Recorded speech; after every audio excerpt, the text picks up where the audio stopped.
Навигация официально завершена, но пока река окончательно не встала, еще сотни машин с десятками тысяч тонн грузов перевезут речники. Дальнобойщики торопятся до пунктов назначения вернуться обратно. На Лени продолжает ходить баржа в сопровождении ледокола «Капитан Бородкин». С каждым днем проводка затрудняется, постоянно меняется ледовая обстановка. Экипажи еще нескольких судов находятся в резерве в полной готовности. Репортаж Дмитрия Макарова.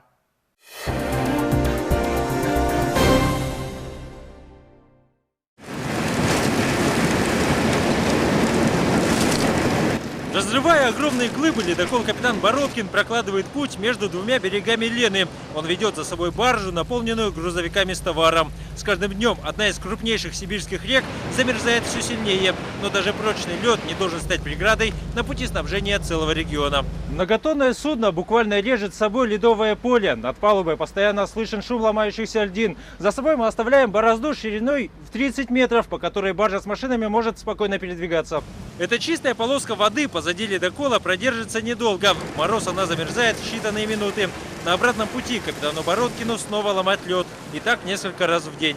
Бывало, что и вот, допустим, сорвет где-то там большое поле, зажмет баржу сотом, ну, расчищаем, вытаскиваем. На вахте капитан 12 часов. Столько же времени проводит за штурвалом его старший помощник. Работая круглые сутки, удается выполнить всего 2 рейса, в редкие дни 3. Тем временем очередь из машин на обоих берегах только прибывает. Мы кормим, мы поем. Сами бывает не доедаем, а им даем. Здорово, земля!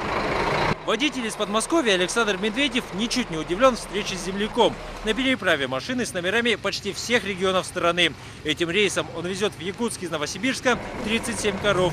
В пути уже неделю. Последняя преграда – река Лена. Холодает, здесь же зима. Зима, здесь вообще кошмар, что творится.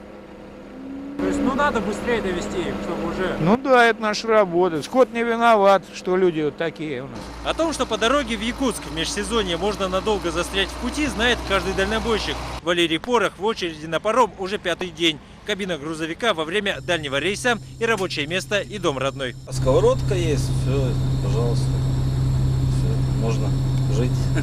Во всей километровой очереди автомашин причина нахождения здесь одна – опоздали до наступления морозов. То, что поздний груз поздно по железке приходит, и получается задержка. Тарифы на перевозку по реке в осенне-зимний период меняются обратно пропорционально температуре на улице. 170 туда и обратно эта машина. Чем ниже столбик термометра, тем дороже путешествие по Лене. Переправить груженный КАМАЗ с прицепом сегодня обойдется в 106 тысяч рублей. За легковой автотранспорт придется заплатить от 4 тысяч. Ледокол при мощной нагрузке 28 тонн дизельного топлива в сутки расходует. Это не просто так, это все-таки деньги, это топливо, мы его покупаем также и все остальное, как говорится. Это, и экипажи, и зарплата, и расходы общесудовые, и все остальное. Все наши накладные расходы, они там все забиты пароходцы, конечно. Речники уверяют, что даже с такими ценами перевозки для пароходства на грани рентабельности. Ледокол относится к самым дорогим водным транспортным средствам. К тому же их работает 2. Точно такой же капитан Бабичев круглые сутки стоит в резерве с командой в полном составе. Запасной экипаж готов в любой момент прийти на помощь застрявшим во льдах. За один рейс баржа может увезти до 30 большегрузных и легковых автомобилей. За процессом погрузки следят специально обученные люди и сотрудники ГИБДД. Пока идет погрузка на баржу с буксиром, ледокол стоит в стороне выше по течению. Своим корпусом он преграждает путь сильному потоку со льдом. Без такой защиты судно может сорвать с причала и унести вниз по реке. Что там, Львович, парень-то поднимаете? В этот рейс на буксире снова пойдут 2 капитана подстраховать друг друга на непредвиденный случай. Для работы в ледовых условиях в пароходстве выбирают лучших. Они в ответе за жизнь пассажиров и сохранность груза. На паром отправляют опытных капитанов. Там другого не посадят сюда. Обстановка на реке с каждым днем меняется в худшую сторону. И уже следующим рейсом у экипажей совсем другая задача. Баржу теперь на трассу тащит за собой ледокол, а буксир толкает сзади весь этот караван. Паром уже сам не ходит. С помощью буксировки мы его буксируем. Даже бывали случаи, когда и ледокол останавливается во льду. Плавно тронуться и остановиться теперь как никогда важно. Одно неверное движение и мощный ледокол может просто смять корпус соседнего судна.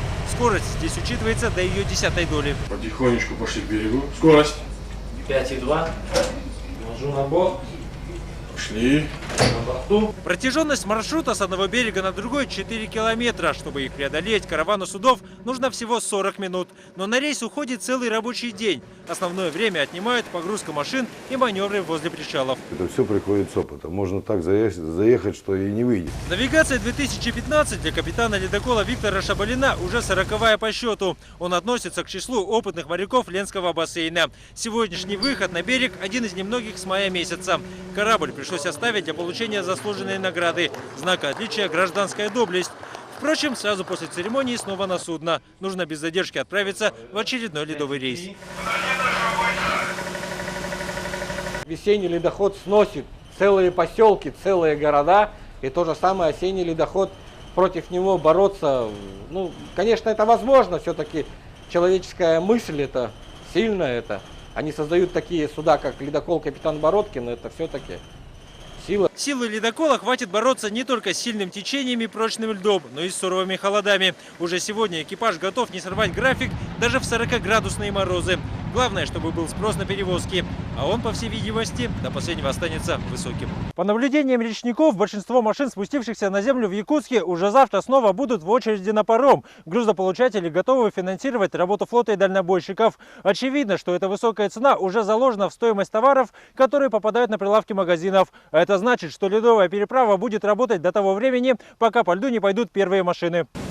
Дмитрий Макаров, Владимир Маков, Вести, Жатай, Тюржатай.